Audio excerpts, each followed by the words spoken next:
Les Milwaukee Bucks vont-ils rebondir après une saison qui a été un peu difficile et ponctuée par une élimination précoce en playoff? Bonjour, bienvenue sur le Seigneur des Arceaux. On va revenir sur leur saison, faire le point sur les nouvelles recrues assez intéressantes du côté des Bucks et voir si Giannis Antetokounmpo va être bien entouré pour peut-être prétendre à un nouveau titre NBA. Merci d'être là et on commence tout de suite par le bilan de la saison dernière. Alors, quelques chiffres. D'abord, en points par match, on est quatrième NBA à Milwaukee, donc on sait attaquer le panier. Rien d'étonnant parce que quand on recrute Damian Lillard contre Jrue Holiday, qui a été expédié du côté de Boston finalement, eh bien, on recrute un top scorer, un joueur qui a été classé dans les 75 meilleurs de toute l'histoire de la NBA, malgré son absence de titre. Eh bien, ça a été effectivement une animation de Milwaukee durant cette saison. Mais sans dire que le duo n'a pas fonctionné, on s'attendait peut-être à ce qu'il y ait plus de pick and roll, que la saison de Damian Lillard se passe un peu mieux. Il faut dire aussi qu'il a traversé un divorce, donc ça a été compliqué, je pense, pour lui au niveau personnel de quitter Portland aussi après tant d'années à être considéré finalement comme le meilleur joueur de son histoire. Bref, il est venu dans le Wisconsin exercer ses talents et en termes de talent, il a quand même montré aussi à quelques occasions que c'était un super shooter, mettant des paniers dans le Dame Time.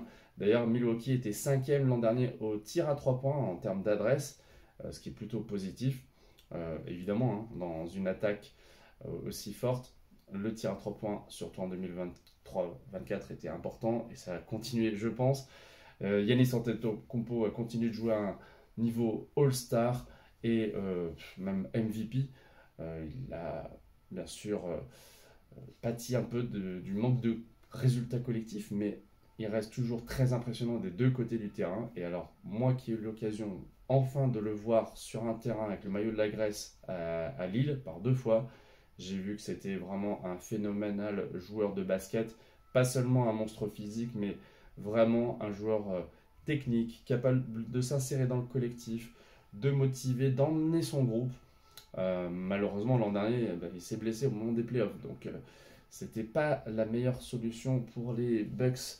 Et donc, ça a été pénalisant pour eux. Et puis, il faut dire aussi qu'il y a eu un choix, c'est-à-dire de mettre un coach rookie, Adrian Griffin, à la tête de l'équipe. Et il a été finalement remplacé par Doc Rivers. Alors que finalement, en termes de performance, pas dire qu'il y a eu un écart très important entre les deux. Euh, Ça s'est pas très bien terminé. C'était un peu une année de transition finalement. Mais du coup, avec les nouvelles recrues, est-ce que ça va être mieux? Alors déjà, signalons que il n'y a pas de superstar qui débarque à Milwaukee. On n'est pas sur le trade de l'an dernier avec Damian Lillard. Mais on a quand même des ajustements intéressants. On va commencer par Gary Trent Jr., un shooter réputé, assez bon scoreur et qui va être utile, qui va remplacer Malik Beasley, pardon, qui est maintenant à Détroit. C'était un très bon shooter, mais peut-être que Gary Trent est un peu meilleur et va apporter un peu plus de solutions en attaque, et notamment du spacing. Ça peut être utile pour Giannis. On a également recruté à Milwaukee des joueurs de rôle, donc Delon Wright et Torian Prince, qui ont signé, je crois, au minimum vétéran, donc ça ne leur a pas coûté trop cher aux Bucks d'avoir ces nouveaux joueurs qui peuvent apporter des minutes intéressantes et solides dans une bonne équipe. Les Bucks ont également sélectionné AJ Johnson et Tyler Smith, deux rookies lors de la draft. Je ne sais pas si ça va vraiment changer quelque chose à leur équipe parce que c'est pas une franchise qui développe vraiment beaucoup les jeunes. Il y a eu bien sûr Giannis Antetokounmpo qui était drafté en 15e position je crois et qui a réussi à s'imposer petit à petit comme un leader et puis un MVP finalement, double MVP. D'ailleurs, l'an dernier, il a réalisé finalement quand même une saison historique à 30 points et 11 rebonds et demi. Il y a quand même très peu de joueurs dans l'histoire de la NBA qui ont réussi de pareilles performances, surtout avec un pourcentage d'efficacité important. Je crois on est pas loin des 60%. Enfin bref, c'était des stats assez dingues. Mais dans une saison où je me souviens de certains matchs, par exemple contre Détroit, où ça a été très très laborieux, ou bien il y a eu des défaites, donc la saison régulière a été un peu perturbée. Le Les playoffs, comme je l'ai dit, se sont terminés rapidement puisqu'il y avait plusieurs blessures.